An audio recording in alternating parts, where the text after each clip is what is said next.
Vai e vede. História de hoje: uma festa para as primícias. A comunidade de agricultores adventistas que vive na cidade de Mamborê, no oeste do Paraná, chegou nessa região por volta do ano de 1946. Desde então, uma tradição iniciada por estes pioneiros vem sendo mantida: a consagração a Deus de todas as colheitas. Para marcar esse costume sagrado, que vem desde o povo de Israel, quando eles realizavam as festas comemorativas, os agricultores de Mamborê criaram a Festa das Primícias, no primeiro sábado de maio. No início, a ideia era realizar apenas um culto de gratidão entre as famílias, que frequentavam a igreja de Mamborê Sítio com o objetivo de agradecer a Deus pelos bons resultados da colheita anual. A época escolhida para a realização da festa coincidia com a das primeiras colheitas e por isso passou a se chamar Festa das Primícias. Este simbolismo de entrega das primícias está interligado com o conceito da mordomia cristã. É a atitude daquele que aceita Cristo como seu Senhor, anda em seus caminhos e ainda atua como administrador dos assuntos de Deus aqui na terra. Há 17 anos, a festa é realizada na igreja de Mamborê Sítio, quando mais de 3.000 pessoas celebram a consagração a Deus, as suas vidas, seus talentos, seu tempo e seus bens. A programação tem início na sexta-feira, com a realização de um culto na histórica igreja de Mamborê Sítio, apenas para os moradores da região. Além dos agricultores, a pequena igrejinha rural recebe convidados especiais que farão parte da programação na grande festa espiritual que acontece no dia seguinte. Quando lemos esse texto, we learn a very simple principle. No sábado pela manhã, uma multidão vinda de diversos lugares do país já está se movimentando de um lado para o outro, revivendo as grandes campais que aconteciam na época dos pioneiros. A grande tenda montada especialmente para a festa reúne todos os participantes num só espírito de adoração a Deus. O programa desse dia é especialmente pensado para que cada participante se envolva no significado da festa e possa levar para suas casas, igrejas e famílias uma atitude de fidelidade como fiel mordomo de Deus.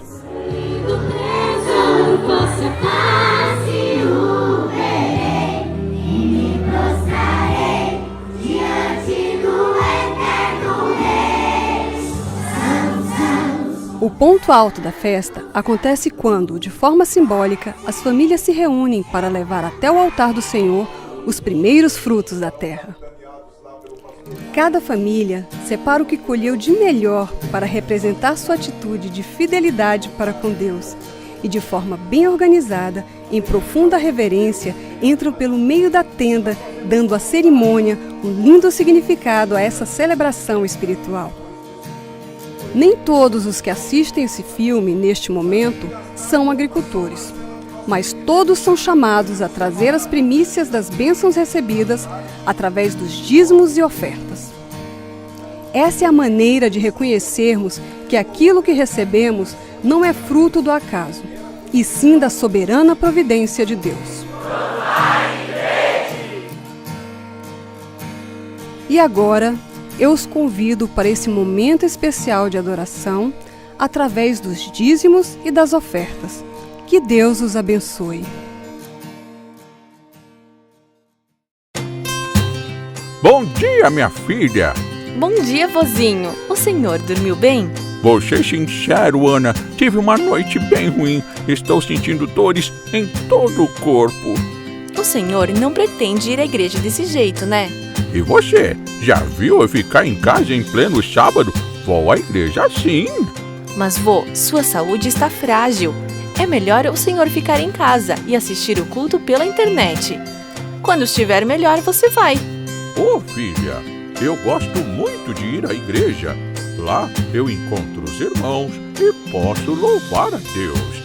Inclusive, hoje eu preciso devolver o dízimo e as ofertas que preparei para adorar a Deus. Realmente é importante ir à igreja, mas como o senhor não está se sentindo bem, pode acompanhar o culto pela internet. Quanto ao dízimo e às ofertas, sabia que é possível devolver pelo celular? Acho que ouvi alguém na igreja comentar, mas não sei o que se trata. Olha que prático! Seu celular é smartphone, certo? Ótimo! O senhor aprendeu rapidinho a mexer no WhatsApp, então o 7Me vai ser moleza. O senhor vai entrar na loja de aplicativos, digitar 7Me e baixar. Quando abrir, digite aquele e-mail que criei para o senhor. O mesmo que está cadastrado na secretaria da nossa igreja. Depois, o senhor vai receber um e-mail para ativar o cadastro. Depois de ativar, é só voltar no aplicativo.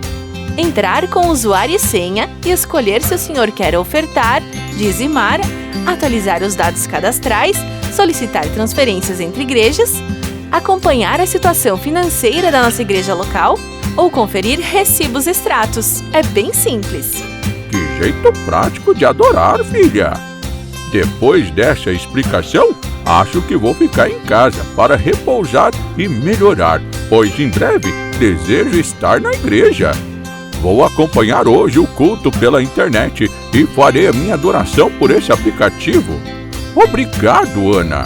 Vou começar a usar o 7Me agora mesmo. Isso aí, vozinho. Melhoras, viu?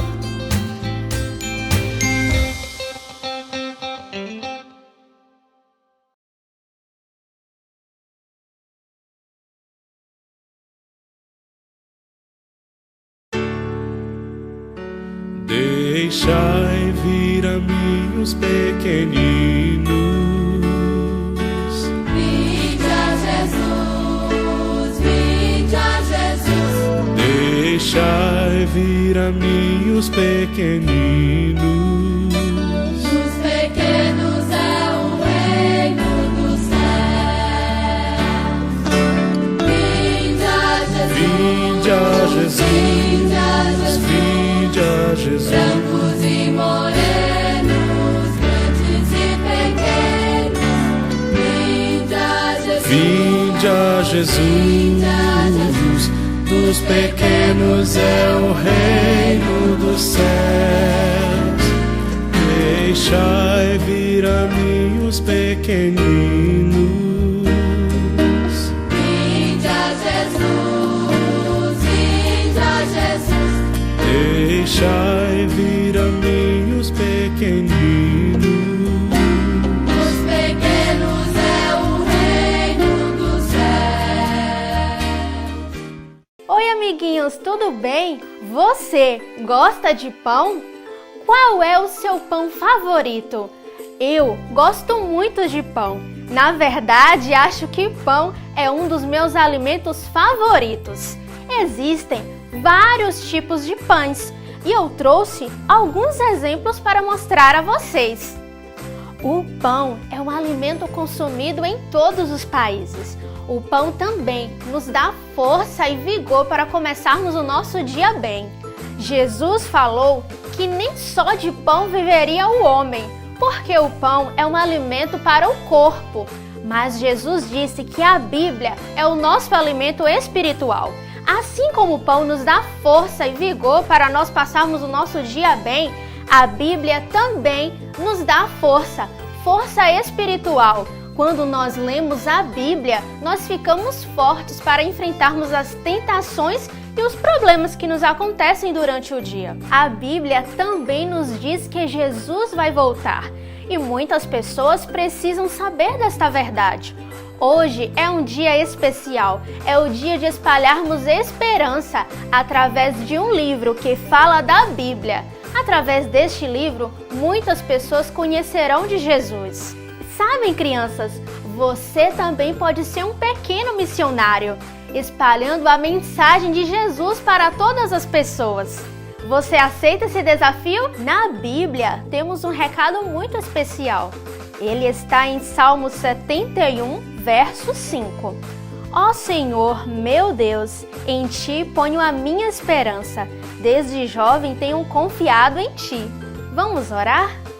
Bondoso Senhor, Nós queremos ser mensageiros da esperança. Queremos levar a tua mensagem para as pessoas que não conhecem a respeito de ti. Abençoe o Impacto Esperança. Nós oramos em nome de Jesus. Amém.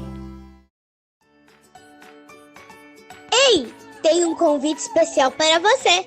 Que tal participar da nossa Escola Cristã de Férias Virtual 2020? Todos os dias vamos colocar os links nas redes sociais da Escola Adventista do Castelo e também na Igreja Adventista do Castelo. De 4 a 8 de maio vai ter muita coisa legal. Olha só!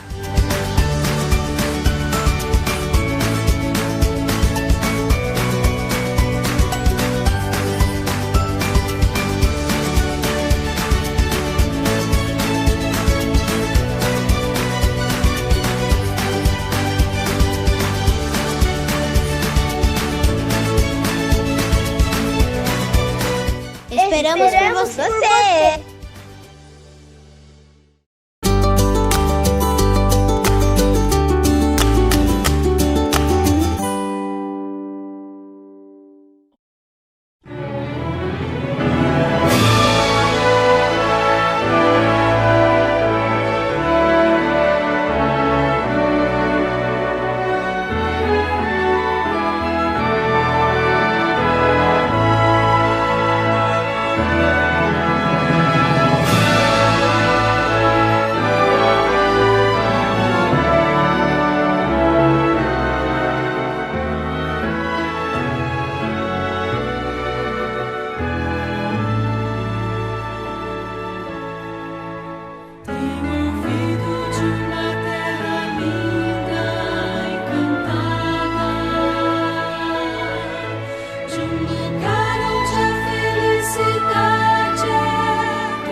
Tudo bem?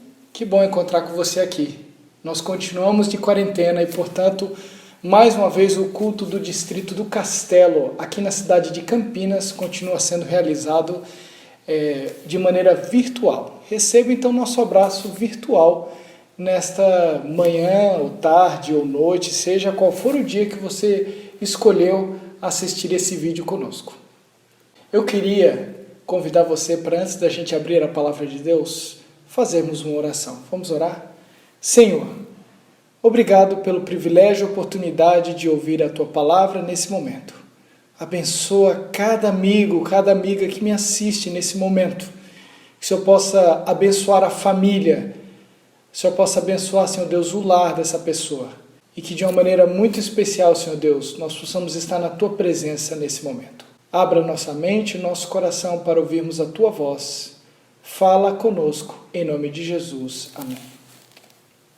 O nosso texto para a reflexão de hoje está na Bíblia, no livro de Hebreus, capítulo 11 e o verso 7. E eu leio o seguinte: pela fé, Noé, divinamente instruído acerca de acontecimentos que ainda não se viam, e sendo temente a Deus, aparelhou uma arca para a salvação de sua casa, pela qual condenou o mundo e se tornou herdeiro da justiça que vem da fé. Ao longo desse período de quarentena, tenho procurado algumas referências bíblicas de pandemia ou crise mundial, como a gente está enfrentando nesse momento. Depois de alguma reflexão, eu percebi que um dos principais eventos bíblicos e talvez uma das histórias mais conhecidas são um impressionante paralelo daquilo que a gente está passando nesses dias que estamos vivendo. Estou me referindo à história do dilúvio. Conforme o texto que eu li aqui, pela fé, Noé construiu uma arca para a salvação de sua família e para dar oportunidade de salvação a todo mundo. Mas olhando para o dilúvio como uma crise de consequências mundiais, olha que semelhanças interessantes a gente encontra com aquilo que a gente está passando agora. Primeiro, o dilúvio teve um alcance mundial. Ninguém, em nenhum lugar, podia escapar das suas consequências. Outra semelhança, nas duas situações, a crise trouxe uma mudança sem precedentes na rotina da vida. Em ambas as crises, tanto no dilúvio quanto na crise do Covid-19, houve prenúncio do que viria pela frente. Veja bem, os países, hoje em dia, sabiam que o vírus iria chegar e puderam se preparar, nem que seja com alguns meses de antecedência. No caso do dilúvio, durante 120 anos, o mundo foi avisado e teve a oportunidade de escolher como eles estariam na hora que a crise chegasse. Acompanhamos pelos noticiários o desenrolar da contaminação do Covid-19 e sabíamos que uma hora ou outra chegaria aqui no Brasil e até mesmo na cidade que a gente mora. Em ambos os casos, a solução era a reclusão. Para fugir do dilúvio, a solução era ficar recluso dentro da arca. Uma das mais preciosas bênçãos que Deus nos dá na Bíblia é a oportunidade de ouvir histórias e ouvir de acontecimentos do passado que nos servem de padrão, de lição, de ensinamento, tanto no presente quanto para o futuro. Nos servem para entender que os problemas que a gente enfrenta hoje têm os seus paralelos e as possíveis soluções também são similares a outras crises semelhantes que enfrentamos no passado. Quando olhamos para a maneira como Deus guiou os seus filhos e os acontecimentos ao longo da história bíblica, entendemos que não estamos à deriva. A gente não está abandonado à mercê da própria sorte. Deus está no controle da situação. Escuta bem o que eu vou lhe dizer. Não importa a dificuldade que você está enfrentando, Deus continua no controle da situação. Interessante que diante da crise, a nossa primeira e talvez maior tentação é achar que Deus perdeu o controle, ou até mesmo duvidar da sua existência. O dilúvio é um lembrete que mesmo a mais avassaladora crise não foge do controle das mãos de Deus. Mesmo na destruição mundial, mesmo no descontrolado poder das forças da natureza, acima disso, Deus estava agindo. A crise se submete a Deus. A crise se submete à vontade de Deus. Nenhuma crise é capaz de fugir do seu controle. Quando olhamos para o mundo hoje e quando comparamos com a crise mundial que o dilúvio proporcionou, podemos encontrar algumas lições que podem ser aplicadas para nós hoje, que aprendemos lá atrás, mas que podem ser aplicadas para nós hoje. E eu quero compartilhar com você essas lições. A primeira lição que a gente pode aprender do dilúvio e que se aplica na crise que nós enfrentamos hoje é que, às vezes, a proteção de Deus é para que você e eu fiquemos em reclusão. O convite para escapar do dilúvio era um só: entre na arca. Na reclusão da arca, cumpria estar sob a proteção de Deus. Essa semana eu li uma notícia de que um líder religioso, não sei qual a denominação, mas não importa, um líder religioso foi indiciado por descumprir as normas de reclusão e quarentena.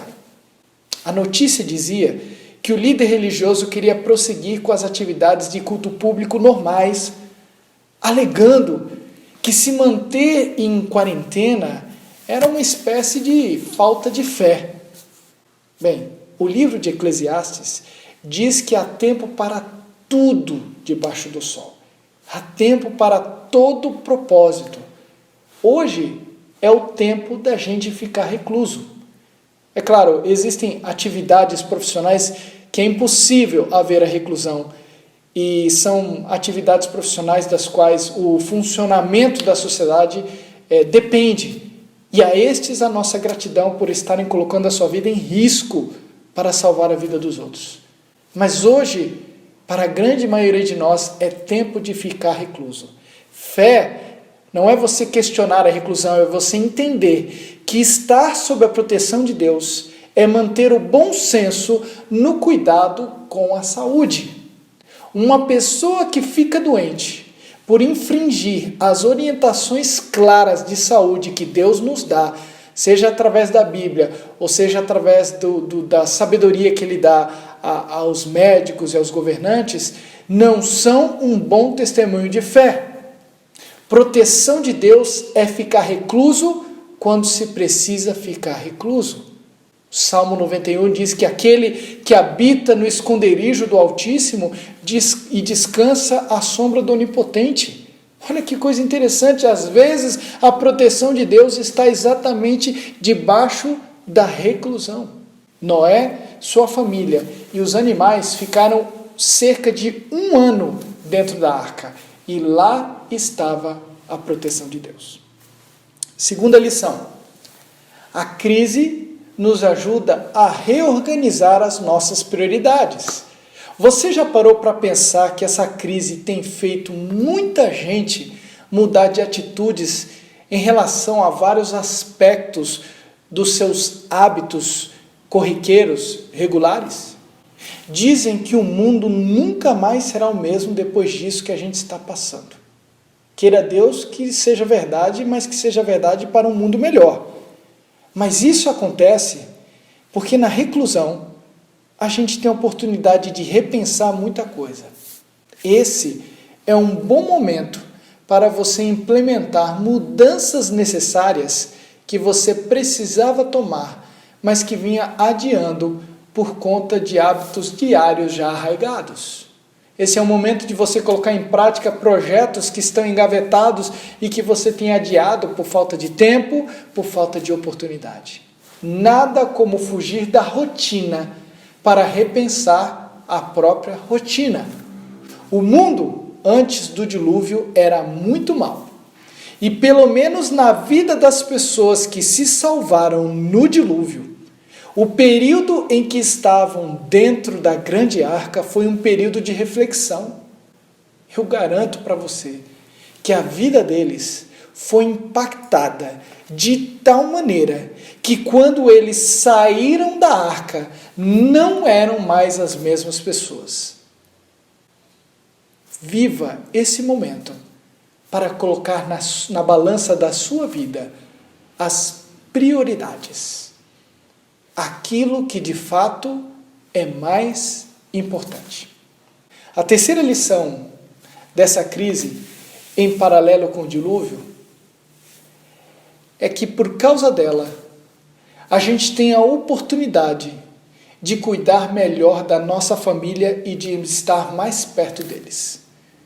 Parece que o número de divórcios em alguns lugares do mundo tem aumentado sensivelmente por conta da quarentena. Parece que a quarentena tem obrigado alguns casais a confrontarem os seus problemas e isso tem feito alguns casamentos naufragarem. Mas eu creio que a quarentena é um desafio para aproximar quem antes estava distante. Sim, a rotina pode nos afastar. Essa crise é um convite para restaurar a intimidade com quem está mais perto de nós. Sabe por quê? É um desafio para alguns a retomada da intimidade, porque requer dedicação, porque requer interesse genuíno com quem está ao nosso redor.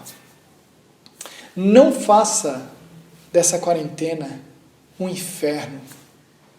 Procure abrir o diálogo com quem está ao seu redor. Procura entender, procura amar, procura retomar a intimidade com as pessoas que estão mais perto de você. Programe atividades para que você possa fazer junto com a sua família. Que tremenda oportunidade para isso. Às vezes, até realizar as atividades de casa juntos pode ser uma oportunidade de intimidade, não somente com a esposa, com o marido, mas também com os filhos. Orem juntos e façam deste momento de reclusão compulsória em família uma restauração do seu lar, uma restauração das pessoas que são mais importantes para você. A quarta lição que nós podemos ver é que no momento de crise, a gente vê o cuidado de Deus de maneira mais clara. Deixa eu tentar explicar para você esse tópico. Estar protegido na arca durante o dilúvio certamente fez Noé e sua família enxergarem de maneira mais clara, talvez como em nenhum outro momento da sua vida, o cuidado de Deus. Nada melhor do que uma crise para que a gente perceba de maneira tão límpida, tão clara, o cuidado de Deus por nós. Jó, ao descrever o seu momento de crise e ao passar por ele, ele disse que, e isso está no capítulo 42 de Jó, ele disse que viu coisas maravilhosas demais.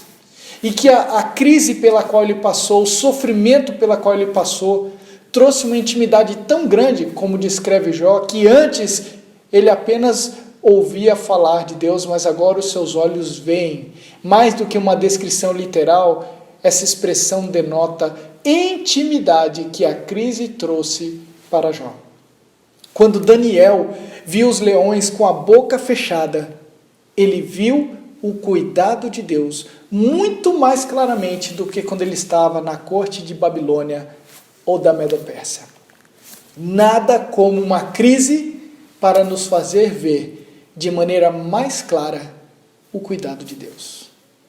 E a última lição que eu quero trazer para nós nesse paralelo entre a Arca de Noé e a crise mundial que nós estamos passando hoje é que na crise a gente descansa na promessa de que o mal não dura para sempre. Não há crise que dure para sempre. Vai passar. O dilúvio ele foi tão devastador, tão espantoso, que até Satanás e os seus anjos, segundo os escritos inspirados, temeram pela sua própria vida. Mesmo essa crise tão terrível que mudou drasticamente até mesmo a geografia do planeta, mesmo nessa crise, havia um princípio que a gente nunca pode esquecer. Eterno, só Deus.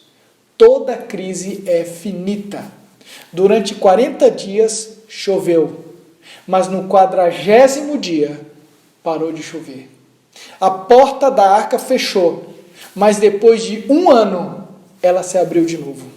O mundo inundou, mas quando tudo passou, a água baixou.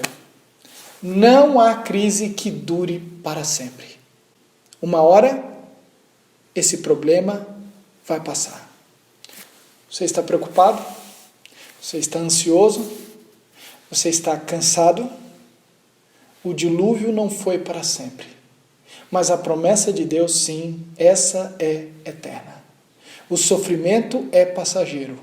O cuidado de Deus é para sempre. Não desanime. A crise é incapaz de diminuir o poder que ele tem. A reclusão é apenas uma etapa da solução. A crise vai passar. E no final, a promessa do cuidado de Deus vai continuar. E vai continuar para sempre. Conta-se a história de Edmund Hillary. Edmund Hillary, em 1952, tentou um feito inédito: se tornar o primeiro homem a escalar o Everest. Infelizmente, sua tentativa fracassou. Mesmo assim, os ingleses reconheceram o seu esforço e o convidaram para falar para uma numerosa plateia. Edmund começou a descrever suas dificuldades. E apesar dos aplausos que as pessoas davam diante da mera tentativa, ele dizia se sentir frustrado e incapaz. Em dado momento, porém, ele largou o microfone, se aproximou da enorme gravura que ilustrava o percurso que ele devia trilhar, ou seja, o Monte Everest, e gritou: Monte Everest, você me venceu esta primeira vez, mas eu irei vencê-lo no próximo ano. Por uma razão muito simples: você já chegou ao máximo da sua altura, enquanto eu ainda estou crescendo. A derrota do Monte Everest aconteceu em 1953 e Edmund Hillary se tornou o primeiro homem da história a alcançar o topo do Monte Everest no dia 29 de maio de 1953. Ele conseguiu conquistar os 8.850 metros da montanha mais alta do mundo, o Everest. Você hoje pode estar passando por uma grande montanha. Você hoje pode estar preocupado, desanimado, frustrado. Mas eu tenho um recado de Deus para você. Vai passar. Enquanto o dilúvio não passa, enquanto a tempestade o assola, confie. Ele continua cuidando de você. Ele está acima de todas as crises. As crises são finitas, mas o cuidado de Deus é eterno. Diante de Deus, nenhuma crise dura para sempre. Cresça nele. Cresça com ele. E quando tudo passar, continue firme ao lado dele. Eu não sei qual é a preocupação, a ansiedade ou a dificuldade que você tem hoje. Mas eu quero lhe dizer que Ele está cuidando de você. E um dia tudo vai passar. E quando tudo vai passar, você vai entender que valeu a pena confiar e esperar no Senhor. Que Deus te abençoe e que a certeza do cuidado de Deus possa confortar você e seu coração e de toda a sua família nesse dia. Feche seus olhos. Eu quero orar com você. Ó Senhor, aqui está um grupo dos teus filhos que está me assistindo nesse momento e hoje o meu clamor, a minha súplica, a minha oração é que o Senhor conforte e acalme cada coração que está preocupado nesse dia. Eu não conheço as lutas, o Senhor conhece. Mas existe uma promessa que a gente vê tanto no dilúvio quanto em qualquer outra história bíblica, é que nenhuma crise dura para sempre. Tudo passa, exceto o Senhor, exceto a Tua palavra e exceto os Teus cuidados por nós. Então agora estende a Tua mão e nos abraça, ó Pai. Por favor, cuida de nós. Cuida de cada um dos Teus filhos. Repreenda o devorador, Senhor Deus, que tem assolado o nosso mundo e nos dê a paz para passar em meio da tempestade. Obrigado, porque na arca, aqueles que estavam reclusos foram confinados para Teu cuidado e Tua proteção. E hoje, Senhor Deus, quando nós compulsoriamente somos obrigados a estar reclusos também, pedimos o Teu cuidado e a Tua proteção, o mesmo cuidado e a proteção que recebeu Noé e sua família. Esteja, Senhor Deus, ao nosso lado, protege o nosso lar, protege a nossa família e toma a nossa vida em Tuas mãos, em nome de Jesus. Amém.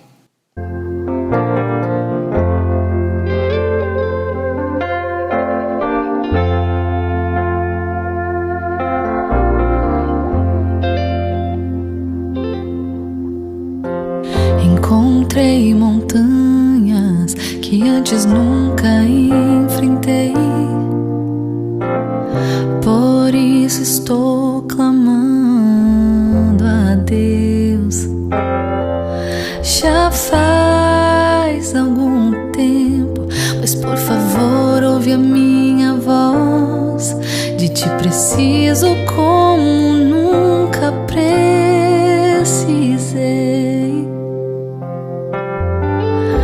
Às vezes é preciso uma montanha, às vezes um mar agitado, às vezes é preciso um deserto pra me manter ao Teu lado. Teu amor é muito mais forte do que qualquer luta que eu enfrente. Às vezes é preciso uma montanha pra confiar e crer em Ti.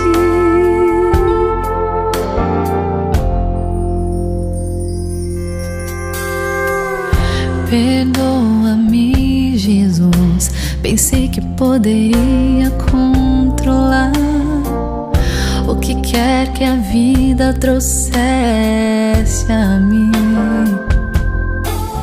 Mas devo admitir que isso só me fez chorar. De Ti preciso e nunca vou me envergonhar.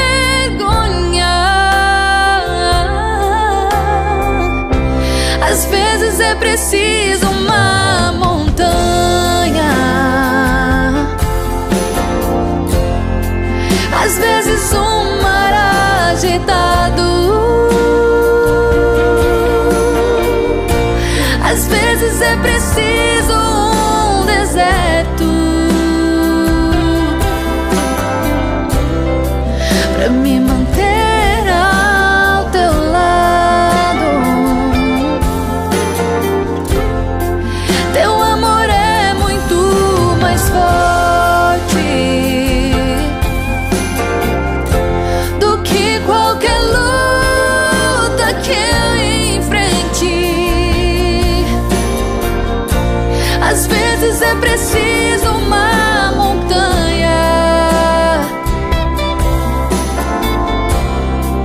pra confiar e crer em ti.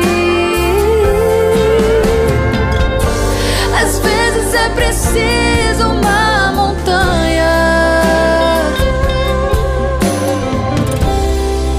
pra confiar